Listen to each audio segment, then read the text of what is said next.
Boston head coach Sam Rosenthal saying before the game that Tanner Johnson's really valuable because of his ability to get that reset. His huck, though, is knocked away and denied for their respective teams. Taylor flips it for Davis Brand. Sadok has not been too involved in the possession, but he'll lay out for the score to punctuate the point. Darryl Stanley, for the moment, trusting his quote-unquote D-line on this 0-point. Fall on the under, marked by Sadok. Resets for Bloodgood. It's the right call to trust your D-line right now. Sending it to the far sideline and near the out-of-bounds mark, staying in bounds. That's Colin McLaughlin. And it's an O-line hold. Coleman, good hit, can come up with it.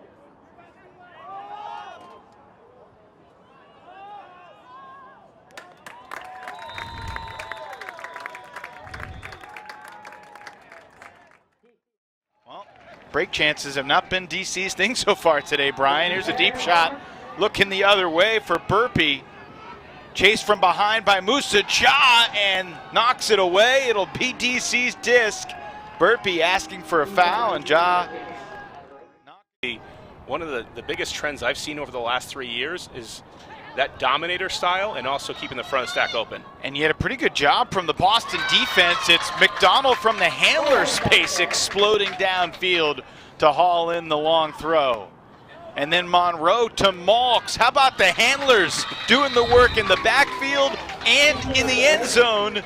And Malks from Monroe to give the Breeze the 1-goal lead. That's what makes DC so dangerous, and adding Malks and adding Nissen is you're starting to see a lot of dynamic play as Malks figure out which way to guard. This game doesn't know it's beautiful quite yet. Crossfield shot, testing A.J. Merriman. Stewart in the end zone, makes the grab and then shows off the disc. Stewart does a lot of his work from the handler layer.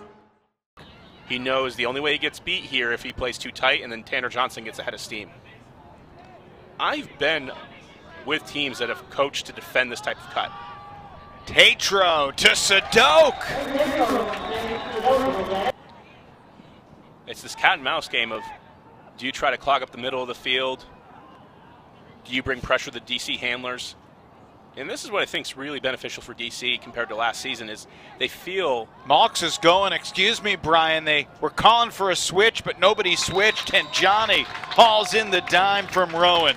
Oh, this is exactly what I'm talking about. They feel multidimensional. In past years, it's been about the DC small ball. But this is big ball. This is small ball to big ball. Bartoli thought about it.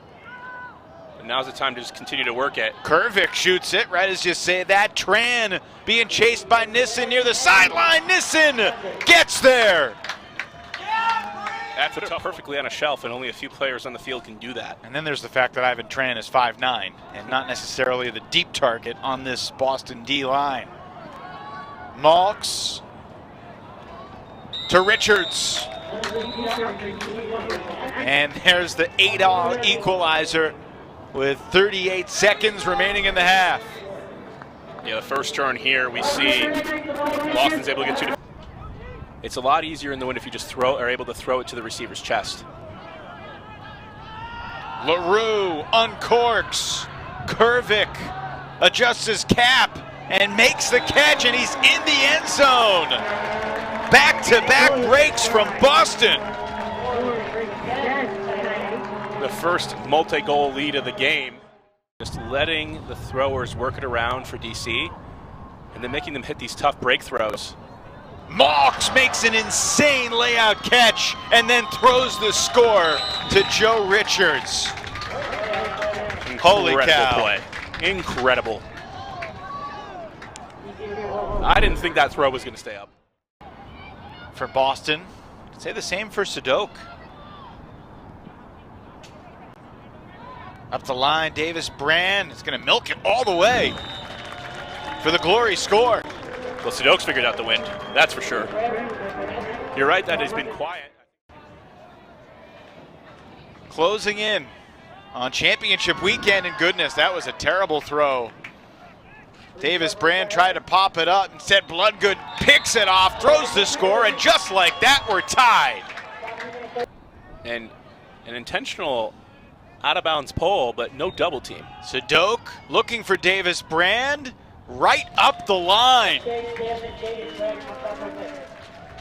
Boston takes just 4 seconds.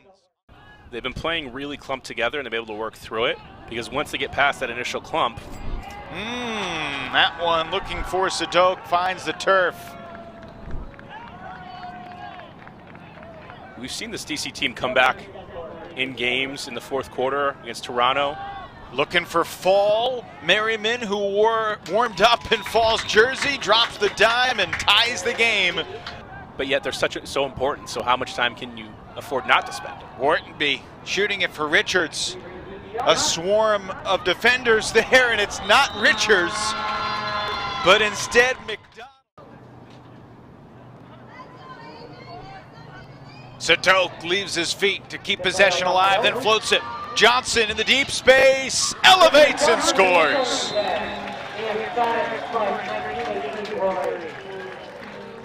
Well, when the chips are down, go with your best players, and Johnson to Sadok, back to Johnson. You see here, this is the dishy we talk about, and Merriman focuses on the layout, and then Johnson is gone. This is what makes him so dangerous, this exact play. McDonald to Monroe. Up the line into a poach, but Healy is there to keep possession alive. I don't think that was intended for Healy. I think that was intended for Rowan. Deep shot, looking Healy's way, accelerating for the lead.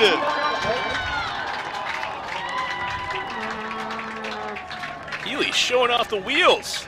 And the hair. He saves DC from certain doom. I believe that throw was going to be poached, intended for McDonald. Looks like Monroe's looking for McDonald, looking in the handler space. Definitely intended for McDonald, and McCann's about to eat it up. McCann didn't see Healy there, I don't think.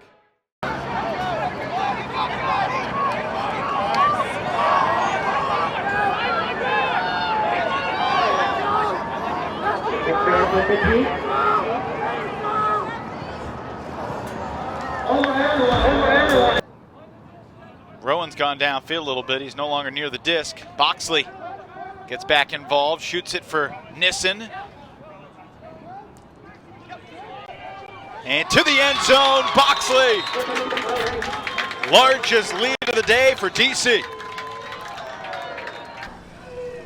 They're just playing keep away right now if you're DC. Handlers all around, almost like a hex offense. Wodach doesn't need to force it in. He throws it to the back of the end zone, and that'll do it. You know, the Phoenix are hungry for that opportunity. They're going to face a DC team that's possibly won double-digit games and won 8 in a row if they can beat Ottawa next week. Fred Farah gets the final block, and that will finish this one up. DC in overtime wins it 23-21. The Boston Glory see their season come to an end at 4-8.